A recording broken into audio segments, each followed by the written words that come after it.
Chaque minute où tu t'imagines plus efficace en jonglant entre 10 fenêtres, ton cerveau perd l'équivalent d'une nuit blanche.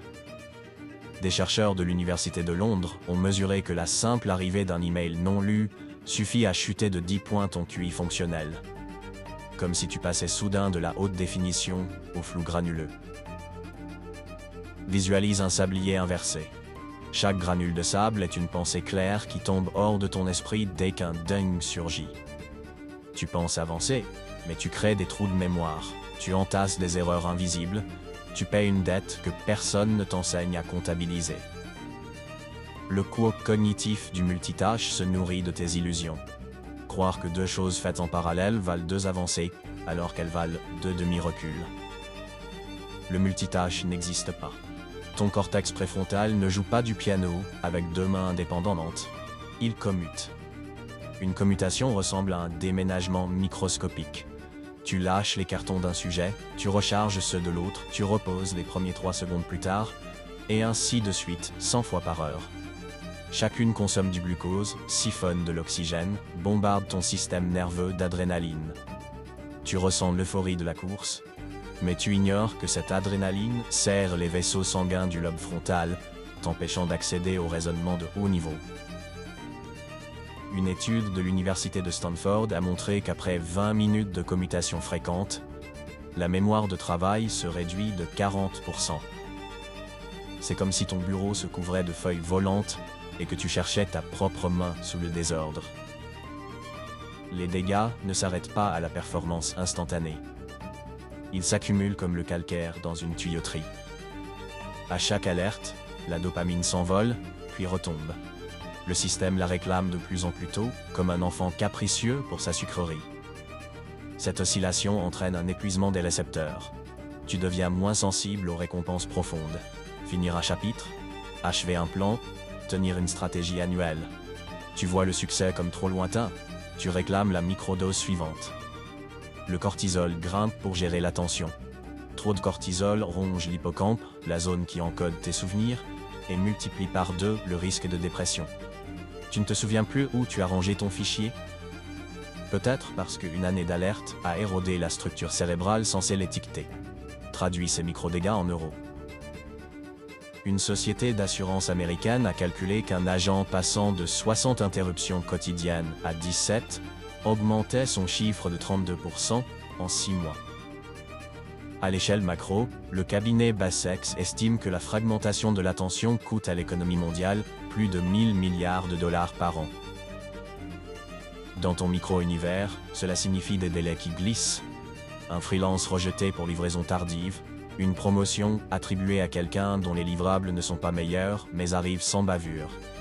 Pour récupérer ton attention, tu dois enclencher une procédure d'urgence, comme on arrête une hémorragie silencieuse. Première action, la purge des notifications. Désactive son, badge rouge, fenêtre pop-up. Laisse un seul canal prioritaire, souvent le téléphone brut pour la vraie urgence. Tu ressentiras un manque, preuve que la dopamine commandait tes gestes. Compte exactement 92 heures. Au 3e jour, le taux basal de dopamine se recalibre. Le manque s'estompe, l'espace se libère. Tu viens de gagner 8 interruptions par heure, soit 64 par journée. Sur 5 ans, cela équivaut à plus de 50 jours entiers de concentration pure, presque 2 mois que la majorité ne verra jamais. Deuxième action. Instaurer des blocs de focus profond. Choisis une durée fixe, 30, 50 ou 90 minutes. Verrouille le calendrier, mets un casque si nécessaire, affiche à l'entrée de ta pièce un papier où il est écrit en lettres dorées « Monofocus », mode laboratoire. Tu n'ouvres qu'une application, tu la laisses occuper tout l'écran. Tu caches la barre de menu. Si une pensée parasite surgit, je dois répondre à Julie, tu la notes sur un carnet et tu reviens. Chaque fois que tu reviens, tu renforces le circuit de la concentration, comme on renforce un muscle.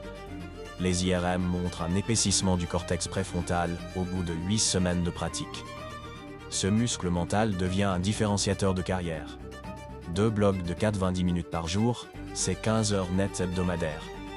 Comparé aux collègues qui produisent dans le bruit, tu avances l'équivalent d'une demi-semaine supplémentaire, 100 heures sup. Troisième action, ritualiser l'entrée et la sortie. Avant de plonger, prends 3 respirations en cohérence cardiaque. Inspire 4 secondes, bloque 4, expire 4, bloque 4. Tu signales à ton système nerveux qu'il passe en mode créatif. À la sortie, clôture. Sauvegarde, ferme le document, étire-toi, bois un grand verre d'eau. Ce sas empêche la tâche suivante de démarrer à l'intérieur de la précédente. Tu évites la contamination mentale, tu évites le ressac de pensée qui fait croire au cerveau qu'il travaille encore pendant qu'il passe à autre chose. Quatrième action, intégrer la respiration reset tout au long de la journée. Toutes les 55 minutes, lève-toi. Fais 5 flexions, 5 rotations d'épaule, 5 autres respirations nasales. 10 respirations profondes abaissent aussitôt le cortisol de 16%, selon le HeartMath Institute. Chaque micro-reset prépare ton système nerveux pour le bloc suivant, comme on affûte la lame entre deux coupes. Projette les résultats. Au bout d'une semaine, tes mailles diminuent, mais tes réponses sont plus précises. Tu perds moins de temps à corriger. Au bout d'un mois, tu as livré un dossier que tu repousses depuis 6 mois. Au bout d'un an, tu as écrit un livre blanc, lancé un produit ou doublé ton chiffre freelance, parce que tu as redistribué le temps récupéré en projet scalable. Au bout de 5 ans, tu as libéré 2000 heures, l'équivalent d'une année de travail pleine. Tu peux l'avoir investi dans la formation, les investissements ou les voyages d'exploration. À toi de choisir. Mais tu l'as gagné. Sur 10 ans, ton cerveau aura encaissé moins de pics de cortisol, donc moins d'inflammation. Étude à l'appui, tu réduis le risque de troubles cardiovasculaires et de burn-out de 30%. Ta santé devient un actif invisible qui continue à produire quand les autres s'arrêtent pour se réparer. Sur 20 ans, la différence financière cumulée entre toi et le multitâcheur chronique dépasse souvent les 6 chiffres. Moins d'erreurs fiscales, plus de promotions, plus de side income abouti, et un portefeuille qui profite du temps composé. La stratégie n'est pas un dogme rigide, c'est une danse avec la réalité. Il restera des urgences authentiques. L'art est de définir ce qui mérite ton alerte chaude et ce qui peut attendre ton créneau calme. L'alerte chaude, c'est l'équivalent d'un code rouge en hôpital. Si la notification n'a pas cet impact vital, elle reste froide. Dans ce monde où tout le monde hurle, toi, tu rétablis la hiérarchie du sens. Tu deviens rare, comme une salle silencieuse dans un aéroport bondé. Cette rareté te rend désirable. Clients et managers se battent pour tes créneaux, car ils sentent l'autorité tranquille qui émane de quelqu'un qui possède son attention. À la fin, souviens-toi que l'attention est ta monnaie fondatrice. Tu la dépenses avant de dépenser des euros. Tu la dépenses avant d'épuiser tes muscles. La perdre gratuitement, c'est brûler un billet avant même de l'avoir touché. Chaque interruption coûte plus cher qu'elle ne rapporte. Chaque minute de focus profond crée un actif que le marché reconnaît immédiatement.